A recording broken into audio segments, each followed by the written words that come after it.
lesson 5. And today we discuss the last of the niyamas, Aparigraha. When I pronounce the word, can you sense a little bit? Aparigraha? Graha? It's a word that resembles the English word, and it also resembles the Dutch word. We have already noticed that there are links between European, which are called Indo-European languages, and Sanskrit. Graha, can you feel it? Graha? Grabbing. Grabbing. In Dutch it's grijpen. Aparigraha we translate as non-desire. Desire, like with all the other subjects that we have discussed so far, is human. It is part of our normal, natural, instinctive functioning, and also essential for survival. We desire a meal. We desire to take a rest. We desire all the basic needs that we have: safety, security, stability. So, in essence, there is nothing wrong with desire. But, like with the other subjects, it can just turn against us. It can become unnecessary or supercilious. And that is, of course, what we need to look at. Especially in the time that we're living. We are very blessed to live. If you compare today with 100 years ago or 200 years ago, we're blessed. We're pretty comfortable in a way, in many ways. But life is not simpler compared to 200 years ago. 200 years ago, if there is nothing available, there is nothing to desire. But now we are surrounded by everything. And we see what our neighbors have. We see what our idols have on TV. We watch TV, we watch our favorite stars. Sometimes we are allowed a peek into their private lives, and we see the luxury in which they live. Advertisements, the marketing industry is bombarding us with images of things we don't need, but they make us believe we need, so that we are going to spend money on their product to make them rich. Like with the other subjects, the most essential element that we are looking at here is our subconscious functioning. If we don't pay attention, we go along with all those marketing strategies. We go along with our comparisons with our neighbors, our family members, everybody. And we end up with a feeling that everybody is happy with what they have except us. We are lacking everything. So that's not the way to live life. That is very unhappy, in an unreasonable way. We need to learn to count our blessings.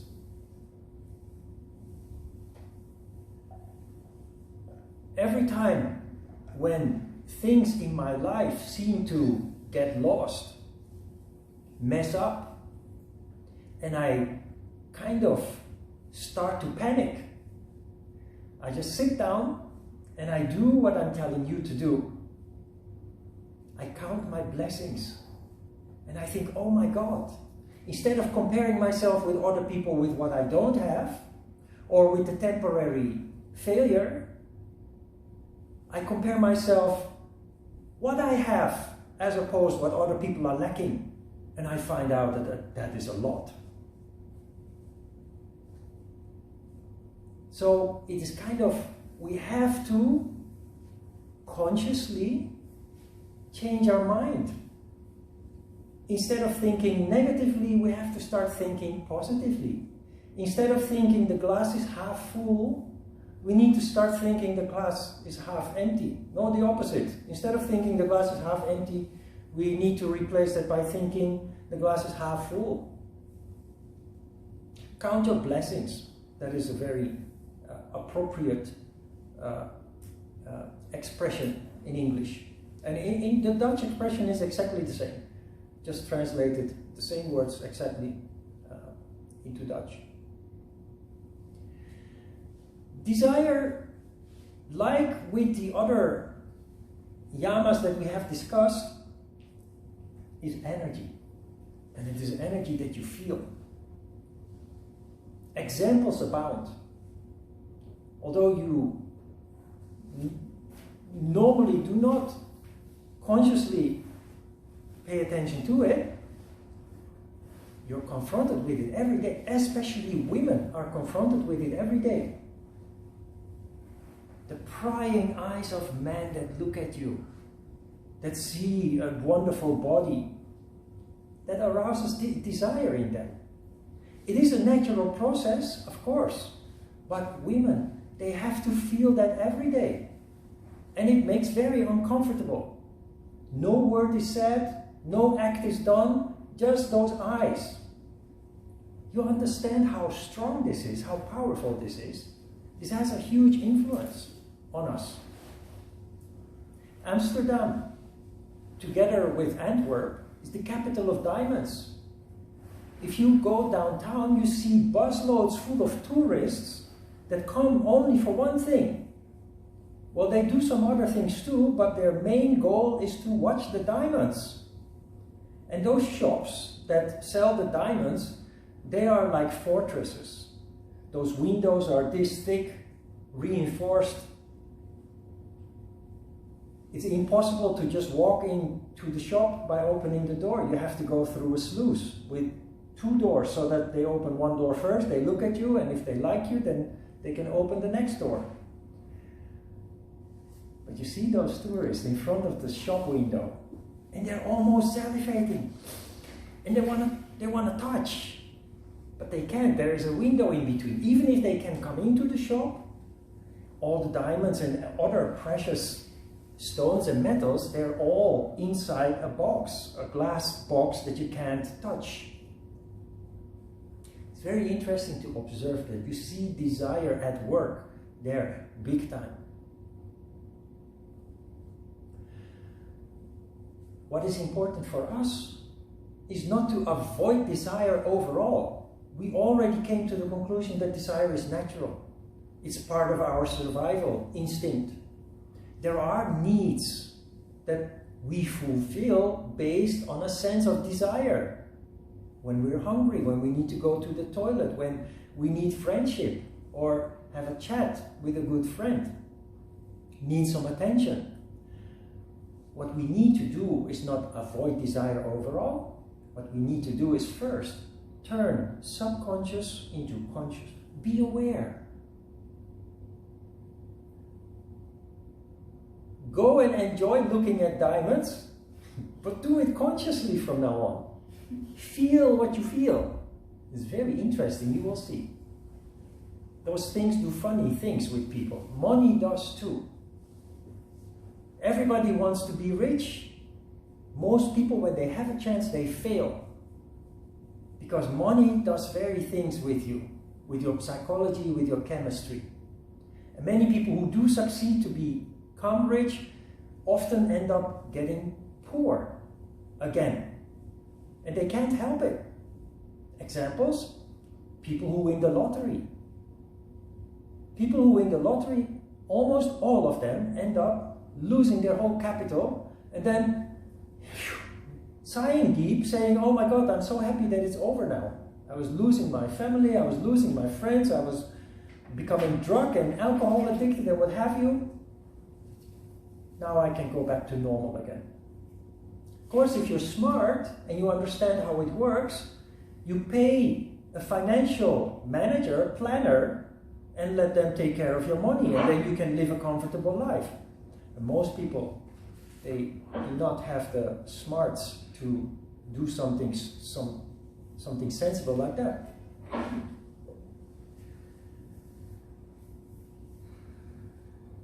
There are desires that we feel deep in our heart, things that we want to achieve with our life. That's a good thing.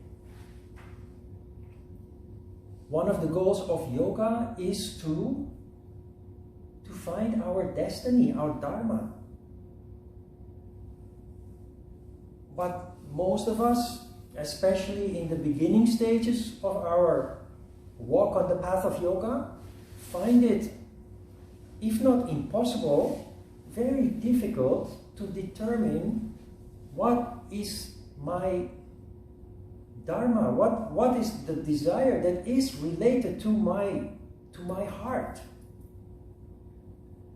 And that's something that we need to figure out by trial and error, simply by experimenting and making mistakes and learning from those mistakes.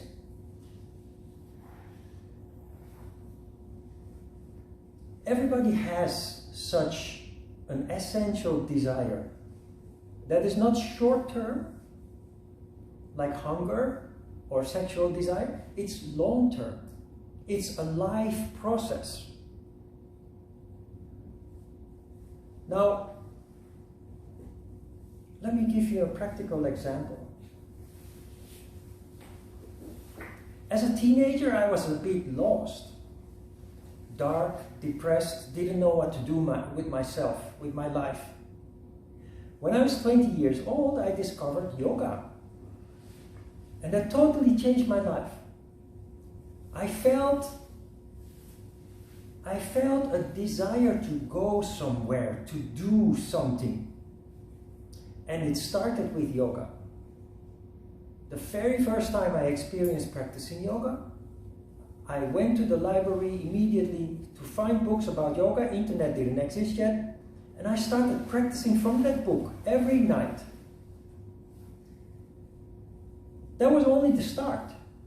But I canalized my desire, my energy towards that because it felt like coming home. And all other things became unimportant, distractions. But along the way, I started to feel a need. I was a shy boy. I was lacking self-esteem. So I started to feel a need. Yoga was not enough. I needed to do something with my shyness, with my insecurity. So my intuition, I should say, not my thought, my intuition, brought me to martial arts. Not the aggressive martial art, but the traditional martial art, because it has a spiritual element. So I searched a little bit, and I came across the yellow pages. You have yellow pages still these days? In the past, you had yellow pages. You find all the businesses in your city in that book in alphabetical order. It's like a phone book, but then yellow pages, only business related.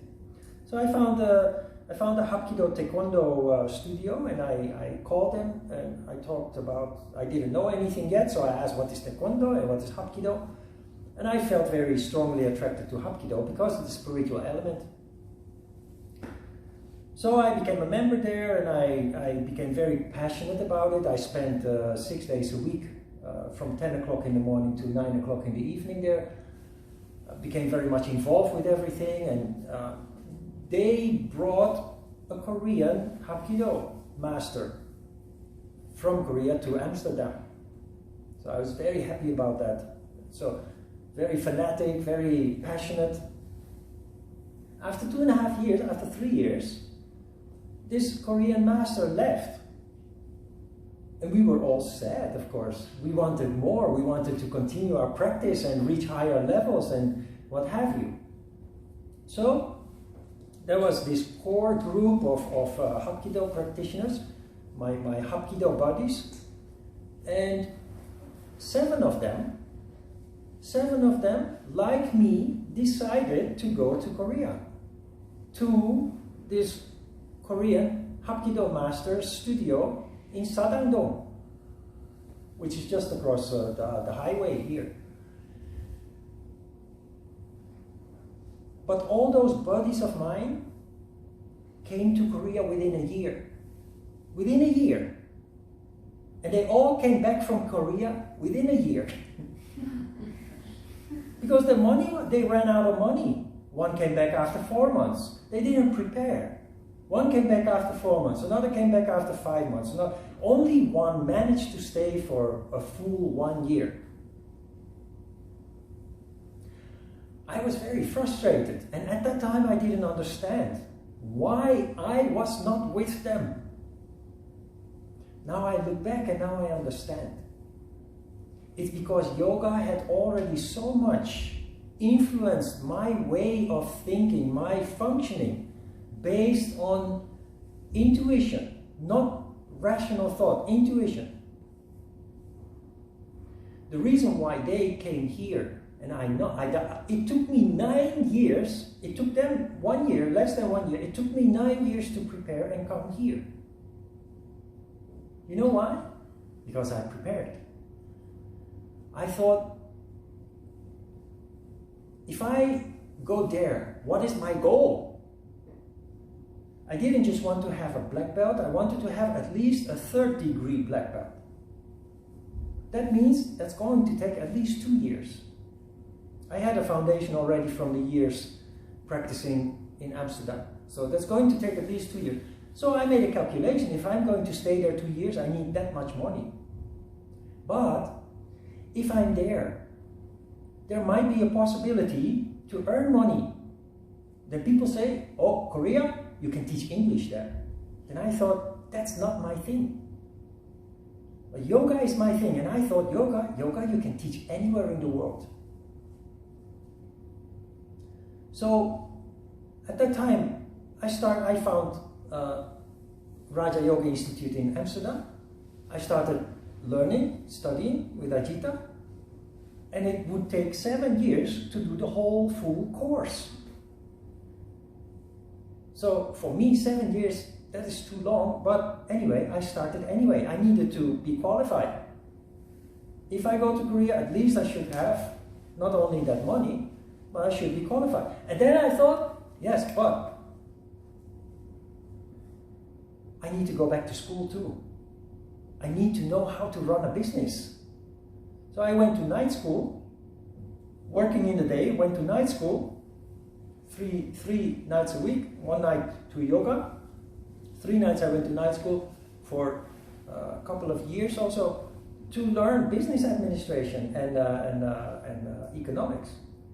So at that time, there was no other way for me to do that. Why? Because I was so fully conscious of the whole network of things that were involved in coming here and fulfilling a purpose. All those buddies of mine came here and they never really fulfilled a purpose other than just a basic desire from the belly. They came here, they had a great time, and they came back and they just went back to their old life. I came here, 24 years later, I'm still here. And I did achieve my goals with Hapkido, but it has no meaning anymore. I'm totally not interested anymore. We have a WhatsApp group, those Hapkido buddies and I, and all they can talk about is Hapkido. And they still make the same stupid jokes they made 40 years ago, 35 years ago. I moved on, they didn't. That is related to this subject. It sounds strange, but I mentioned in the 3rd paragraph, actually it's the 4th paragraph, that when you covet, you have a strong ambition to conquer. So you fight, you force your way through everything and everybody to achieve your goal. Which, if you pay attention, you see that if you are overcome by desire and you act upon it, you are violating all the 4 previous yamas that we have studied. Brahmacharya, Asteya, Satya, and Ahimsa. So, as a result of that approach, we create a lot of karma. We create a lot of bad energy. We make waves. And those waves always come back to us, causing our suffering in daily life, which normal people think is part of daily life. As yogis, you become so conscious and sensitive that that suffering cannot be part of daily life anymore, especially when you start to understand that it's something that can be avoided. That is why you are studying the yamas, so that you understand how it works, how it reflects back on you, and then you just consciously decide, I am not going to function like this anymore. I'm going to refuse to participate in that crazy way of that vicious cycle of action and reaction leading to turmoil, suffering, and unhappiness. The reason why I wrote that is because if you have a desire, like I did with taking 9 years actually to come to Korea, make a plan. Do not do like my buddies did, which was a nice adventure but caused a lot of mayhem, and it actually amounted to nothing in the end. They didn't achieve anything, spending a lot of money, having a nice adventure, and in the end just having to go back to their old boring life. Make a plan. Lay the foundation. Then the rest comes naturally. You don't have to violate non-lying, non-stealing, and very importantly, non-violence. Just take care of the foundation, the preparations. Start to work to make money and save money. Don't spend it all. Have the right training and education that you think you are going to need, and just fulfill the term to get it done, to get certified, to get your diplomas. And the rest is a natural consequence. Once all those basic fundaments have been laid, you naturally start looking at advertisements from KLM, for example. KLM is the Dutch national airline. So when I had everything in place, suddenly, and there is no coincidence, the universe takes care of everything, suddenly there is an advertisement in a newspaper that says, you can fly for half. Special action, you can fly for half. So in 1996, I came to Korea as an orientation for 3 weeks. Because it was very cheap. And that orientation made me decide to come back the next year and stay. And there have been no waves, nobody has been hurt or cheated or lied to. But it was a very long process, which at that time kind of frustrated me. But if I look back now and compare myself with my Hapkido buddies, I'm very content with how I actually approached it. It's like everybody wants to succeed. Everybody wants to be rich. Everybody wants to be a star. You know, you can be anything you want if you do it in the right way. That means you do not want to achieve it tomorrow, because that will only lead to a lot of turmoil, a lot of suffering, and in the end, failure. If it's really something from your heart, something that you deep inside feel you cannot ignore so strong, it means it's related to your destiny, to your dharma. Then you think in terms not of days, but you think in terms of years, even decades. You know, have you ever seen people very successful and rich in their 20s? In their 30s? Very rare. People who become director of a company, president of a company, CEO. There are exceptions, of course. But generally, people who become successful in their career and eventually also financially rich, wealthy, they're always in their late 40s, 50s, 60s. Why? They spent 30 years achieving what they did. And that is called grit. And that is how we deal with our desires. If you're not willing to consider spending 10, 20, 30 years to achieve your goal, it means it's not for you. It means it's not worth it. Because it's not related to your heart's content, your dharma. Can you see that? How do we deal with all the other desires? Play with it. Do you need a Prada bag? Do you need a BMW or a Mercedes-Benz or a Porsche? I always make jokes about cars. I'm a boy. I love Porsche. And I'm not first frustrated that I'm not having one. I just make stupid jokes about it. But everybody wants to have a nice car, if they can afford it. If I ever get rich, I probably get one. But it won't hurt me. It won't hurt my bank account. But until then, I enjoy very much my cheap Korean car.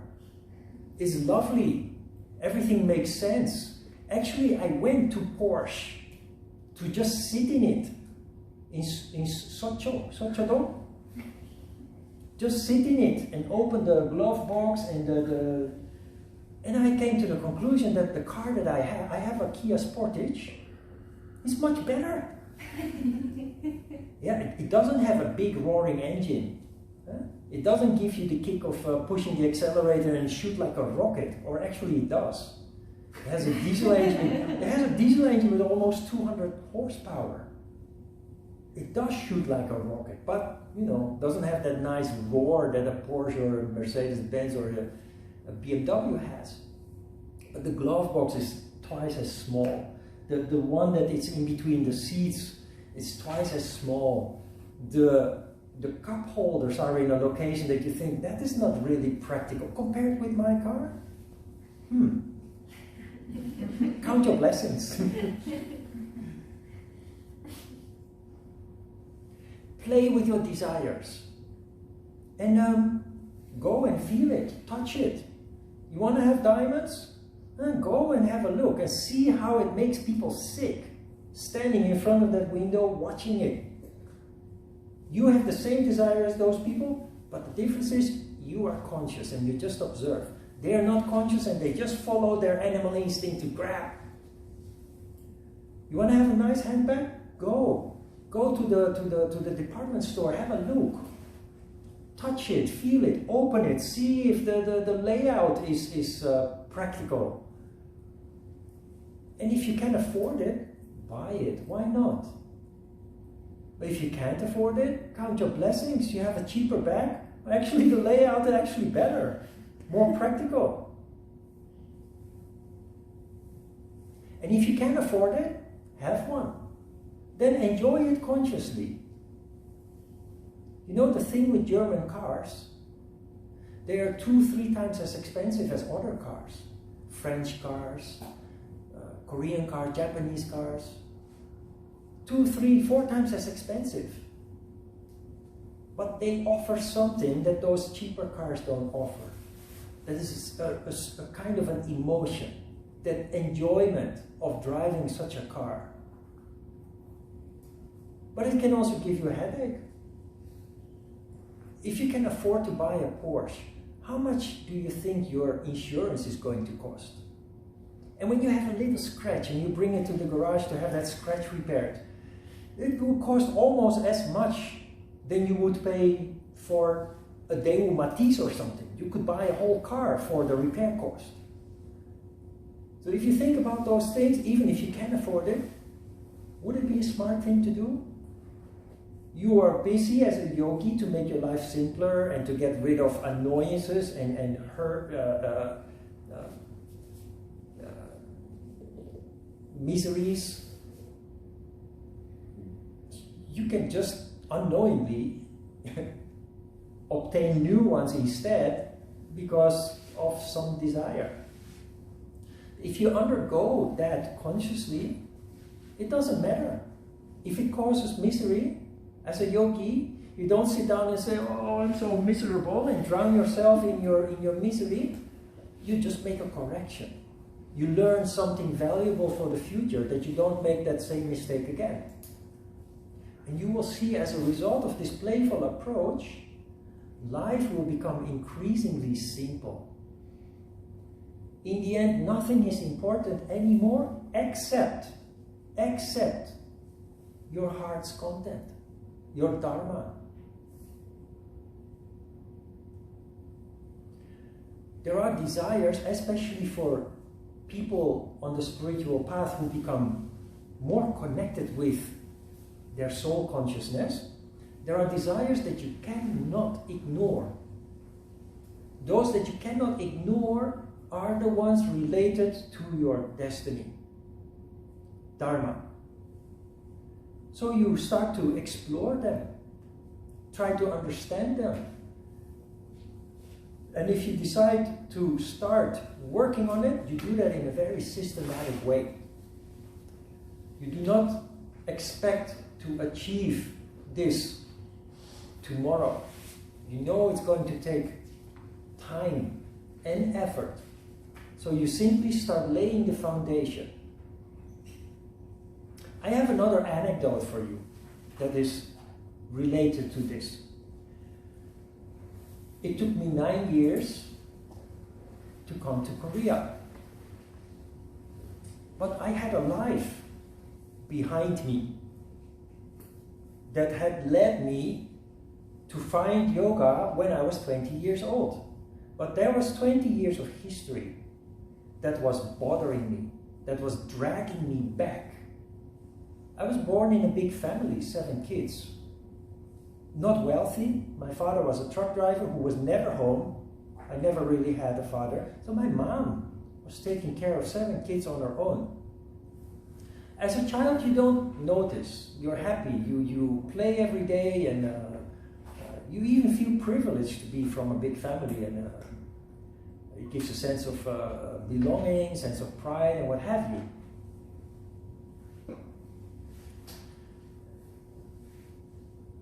But I had 2 brothers with whom I grew up. 1 year older and 2 years older. We were all born 1 year after one another. That's how it went in the past. So they were very close to me. And because I was the youngest,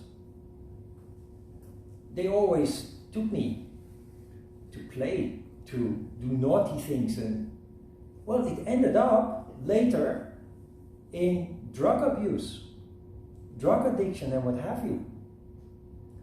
So for me, that was not the way to go. It took a little while, but when I came across yoga, I knew that that was my salvage, my rescue. And you know, how do you say, blood is thicker than water, or something like that? Family is very difficult to rationalize. I needed to find my own way. I needed to do my own thing. But I was always worried about my brothers. And I did a lot of effort to try to change them, to rescue them too from because another thing that you develop as a yoga practitioner, you may already possess this, but is vision. You start seeing the future.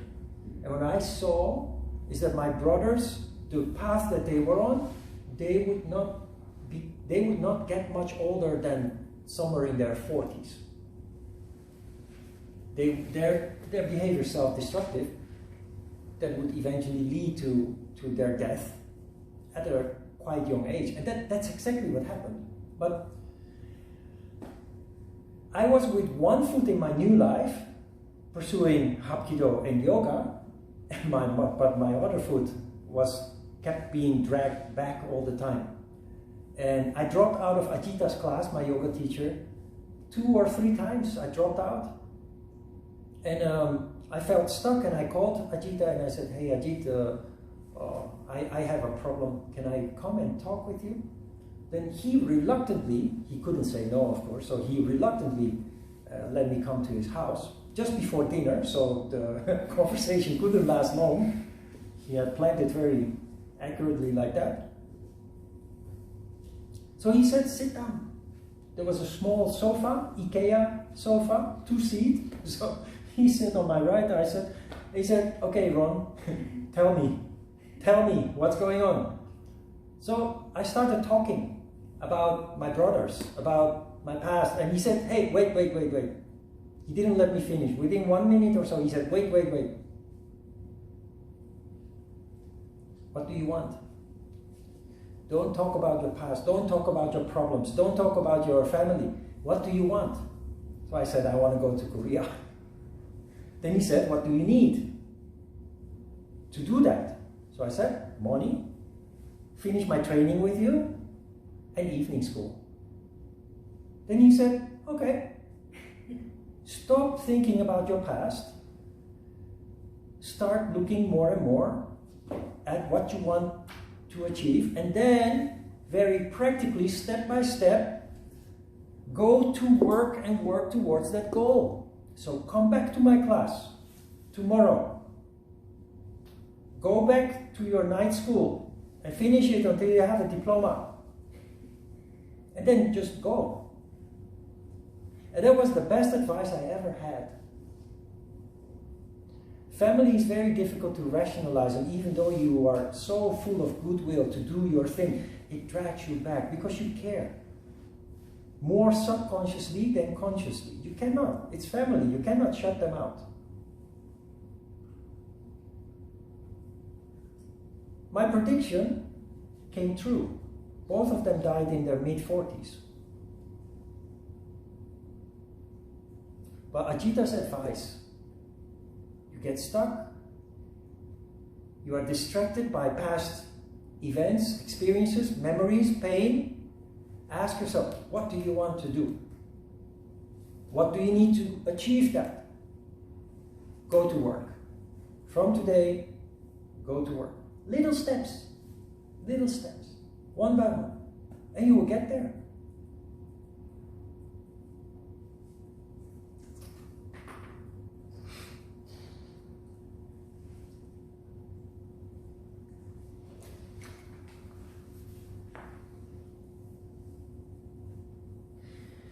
A little bit lower, I wrote that desire blocks you and can even cause you to become sick.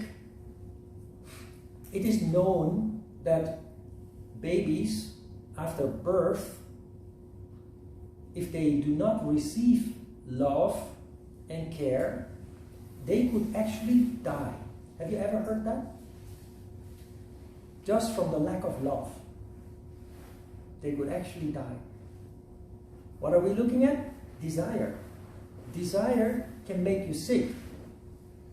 According to Ajita, cancer is a disease caused by frustrated desire. Frustrated desire. Frustrated desire causes the energy to start looping its own circuit, and that is where the cell multiplication takes place that leads to a tumor. So if you have a mental problem, that frustrated desire is in your brain. If you have a lot of stress, that frustration is in your stomach and in your colon or your, how do you call it, etc. So I'm not a scientist, I'm not a medic, a doctor, but Ajita's theory about how that works makes total sense. I haven't told you about my dogs yet, have I? I have 2 dogs, Pada and Babi, and they're brother and sister. And they have a history. They were born in a park, in the World Cup Stadium Park in Sangam-dong. And they were born in January, and they lived in the park until May, when they were rounded up and brought to an animal shelter. So they called a mom and 4 siblings, Pata, Babi, Bibi, and Bebe.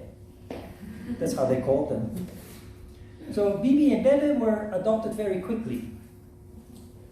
Pada and Babi stayed together almost a year, from birth until Pada was adopted. Now you must know that in Korea the culture about dogs is mainly to have small doggies. And small doggies are very simple in a way. But Pada and Babi are half border collie. Well, border collies are known to be very smart, very intelligent, and very sensitive. At the center, they didn't know how to handle them. They are used to small doggies that cooperate with everything. Pada and Bobby need to be negotiated with. They're smart.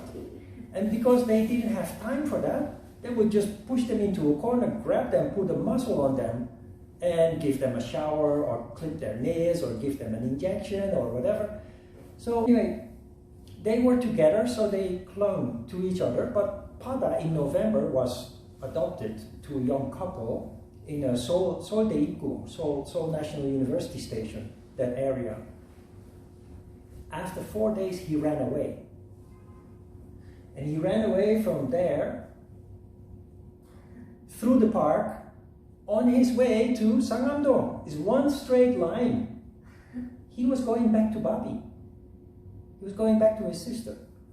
It was freezing cold at that time, so he was already 1.5 months on his way, a month, when I discovered him, and I and other people started feeding him, because he stayed in the park because there is no traffic there, there is no danger there. On his way from Seoul Daegu, there is no parks there, there's no green, so it's everyday danger. So he ended up in the park, and he kind of hung around it because there were other doggies. There were people starting feeding him. But if you look at the map, it's a straight line from where he came from to the park to the center where his sister stayed behind. So we live in the age of the internet. I did a lot of effort to befriend Pada, but he didn't allow me to touch him. So I borrowed a cage and I trapped him with very delicious food. So after 3 days, he entered into the cage and the door closed shut. And then the stories start to come. Because of the internet, there's a lot of traffic going on. First, very emotional, because those people who adopted him, of course, were vilified on the internet. There were people accusing them of allowing him to escape deliberately. You know the internet anyway. But we also found out where he came from, what his name is, and the center where he came from then contacted me. They wanted to know how Pada was doing. So it was very tense. I quit teaching yoga. For a year I didn't teach yoga, not only because of Pada. Pada gave me a reason to quit. I needed to take a break. But when Pada came, he gave me a reason to take a break. And when Pada settled down, I became curious. So I contacted the center and I said, I want to know, do you have photos of his siblings and his mom? So they sent me like 20 videos and 50 photos of only Bobby. So I said, how about his mom and his other siblings? They said, no, we have nothing. So that was a little bit awkward, but I saw the photos and the videos of Bobby, and I thought, they're brother and sister. Let's have a look. So can I come and have a look? Yeah, sure. Can you come next week? So I said, how about tomorrow? So I went there and I saw Bobby with a tiny little shrimp. She was totally emaciated. And they explained carefully, because they were a little bit embarrassed by the whole situation. Because Bobby, since Pada was adopted, Bobby didn't eat anymore. She didn't eat anymore, she didn't play anymore with other doggies, and she became very difficult to handle, so they didn't take her out of her cage anymore. So she was so emaciated, so just tiny little shrimp, and her whole fur was just falling out. So I immediately saw that she was dying. They had given up on her. They were already happy that Pada was gone. So that's how they calculate. So I said, can I take her? I think they have to be together. Then they said, yeah, wait a minute. That's not how it works. There is a procedure. 절자? 한국말로 절자? 과정? there is a procedure. You need to receive education, you need this, you need that. So can you come back next week? So I said, how about the day after tomorrow? So I visited like 5 times in 2 weeks' time. And twice of those times I brought Pada to see how they reacted with each other. And then I finally got to bring her home. Why am I telling you this? Because Bobby was dying because of her desire to be with her brother. And they're so wonderful, you know. They're so lovely. All they needed was love and care. Stability, routine. That's what I gave. Unconditional love. I just let them be.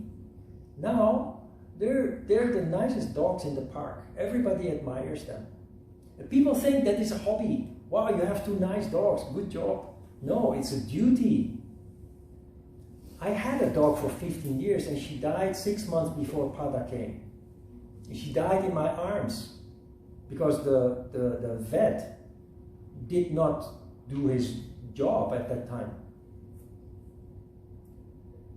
So after she died, I vowed never to have a dog anymore. I'm single, I'm alone, so, and in a foreign country, and I mean, I need to focus on my yoga. I want to start a yoga school, studio. I have to focus on my future.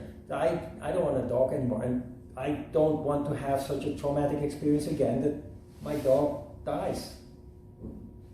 But you know, when Pada came, just like how I discovered yoga, how I find Hapkido, how I came to Korea, it was such a strong feeling that I could not ignore. Ignoring it would give me sleepless nights. So, that's how it works. Those desires are the only ones that are important for you and me.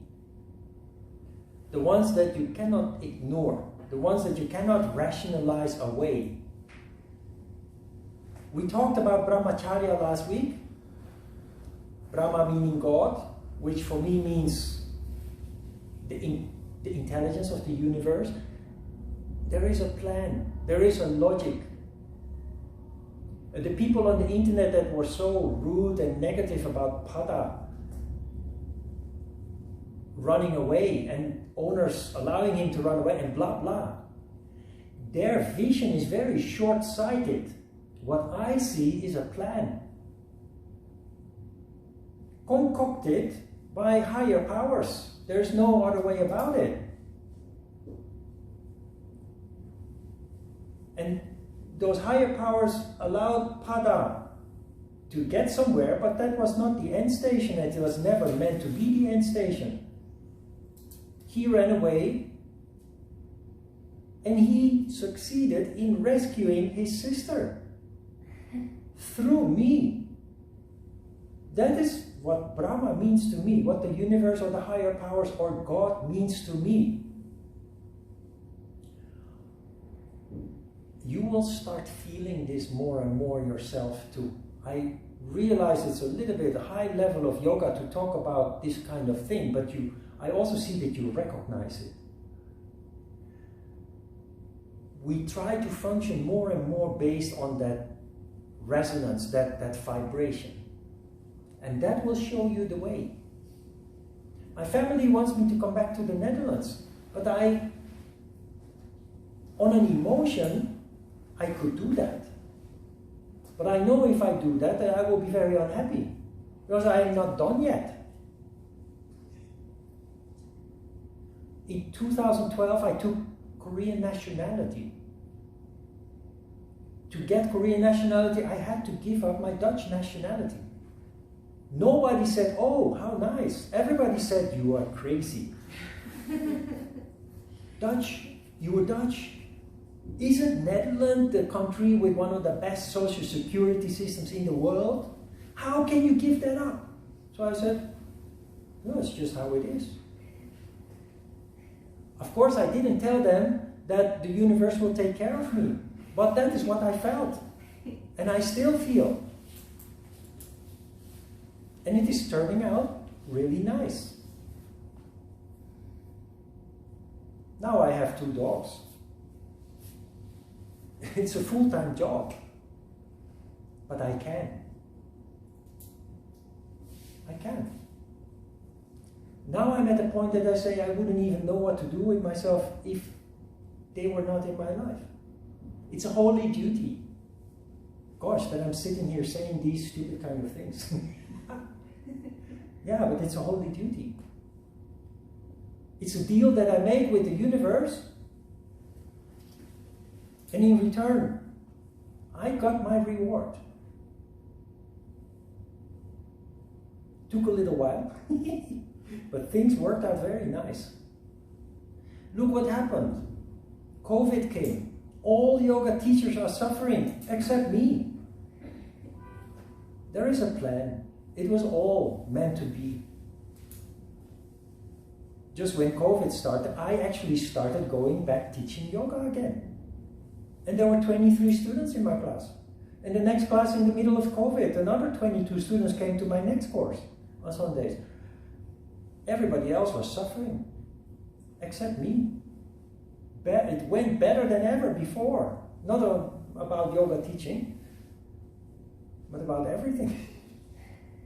And anyway, this for later in the course. I will explain the reward that I received from the universe. But it's just amazing how everything falls into place. Play with your desires. Follow up on them, but do it consciously. And if you have the slightest feeling of conflict, negative energy, investigate. Because it means that it's not for you. If it is something that gives you sleepless nights, and it is something that you think about 24 hours a day, it is something that you need to at least follow up on. And if I look back now, since I started practicing yoga, my life has been directed by this way that I'm trying to tell you how to deal with desires. In the beginning years, in the first 15 years or so, I made mistakes. I was being pulled back into old ways of living, and I did sometimes pay attention to desires that I thought were divine, but were not. And then result in failure, suffering, like a failed relationship or an abusive relationship. And instead of being sad, you just say, hey, okay, well, this was necessary. This had to happen to make me wiser, to make me stronger. And I noticed, living in this way also, every time things mess up, it makes me a better human being and a better yoga teacher. What I'm trying to tell you in this way is that change your mind about negative things happening in life. Failure, trauma, pain. It's terrible. Of course it is terrible. But we have a tendency to drown ourselves in the emotion and do nothing constructive with it. And 10 years later, we are still stuck in that feeling. And it doesn't allow us to move on with ourselves and with our lives. What we try to do is rise above the failure, rise above the trauma, and try to see what we can do with it in a constructive way. From that moment on, you develop insights. You start growing, evolving, and it will lead you to the path where you belong to be. Because in the end, you will come to the conclusion that that misery came into your life given by the universe to put you on the right path. And as long as you keep ignoring the messages from the universe, you keep suffering.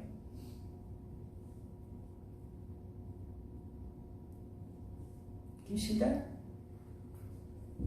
The desire is a very important teacher. It's a very important guide.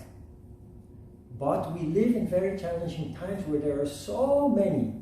The majority of the desires we are surrounded with, bombarded with, by the media, by the marketing industry, they are superficial and have nothing to do with your path, with your destiny. In the beginning, it's difficult to differentiate, to distinguish, but from today you start doing it consciously and you will get more and more skillful at it. And it will start making more and more sense. You will start making more and more sense, especially your misery, as it starts to become your teacher.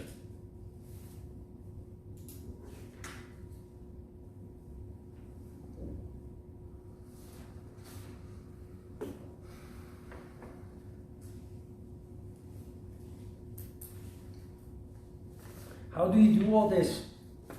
I'm telling you things that for me is the sum of 40 years being on this path. And some of you are on this path some years already. Some of you are totally at the beginning of this path. It may seem very overwhelming what I'm telling you all here. So the question now is, how do you start? Where do you start? How do you approach this? It's so complicated and so maybe even unrealistic. No. It starts simply with you practicing yoga. Because it is through yoga that you connect with this feeling consciously. It is your yoga practice, and remember, I have explained in lesson 1 and at the introduction workshop the reason why yoga needs to be practiced properly, correctly. Because if you do it correctly, it leads to your consciousness opening up. That is where you start. And you simply go from there. From there you will be guided by feeling, by intuition. Start practicing on a fairly regular basis. You will see, not next year, not next month, if you practice regularly from now on, the change starts now. It's instant. Yoga it works directly. It's not something that you invest for a long time and then maybe you will have some benefit from it. No, it's not. When I discovered yoga, I fell in love with it because it immediately impacted me. Immediately I felt, wow, what is this? I need to know more about this. I want to feel this more. So I got a book and I started practicing from that book. And it totally changed everything. If I had not discovered yoga, I would have ended up like my brothers, dying somewhere in my mid-40s. I saw that already. That vision obtained through the yoga practice. It is the reason why my brothers, in spite of all my efforts, I did a lot of effort, they couldn't see that.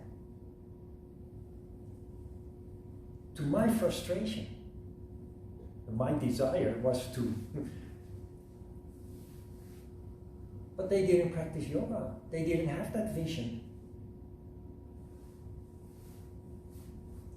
Towards the end of the course, we will address how that works, because all these obstacles that we run into, the ancient yogis, the ancient seers that developed the yoga science, they foresaw all the issues, obstacles, troubles that we run into, including how you evolve as opposed to other people standing still. That leads to conflict and obstacles that you find difficult to see. That is also why it is important that you study yoga, not just practice, but study yoga. Because as a result of your practice, very gradually and steadily, changes take place. but you don't see that taking place.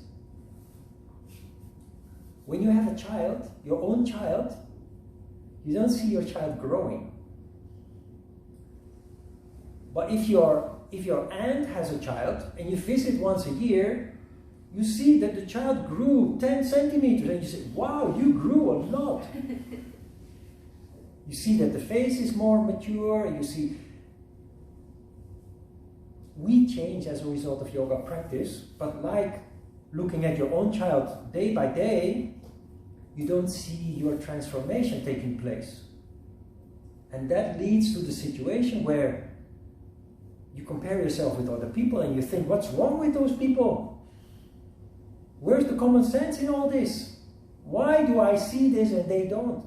Patanjali says, be aware that you did indeed change and they didn't. So you must show compassion with them. Don't get angry or frustrated because they are still ignorant while you have developed insight and wisdom. So these things are all addressed and we will discuss that towards the end of the course also. But you change and you change big time. You just don't realize it. Just that you don't realize that your child has grown 10 centimeters in the past 12 months.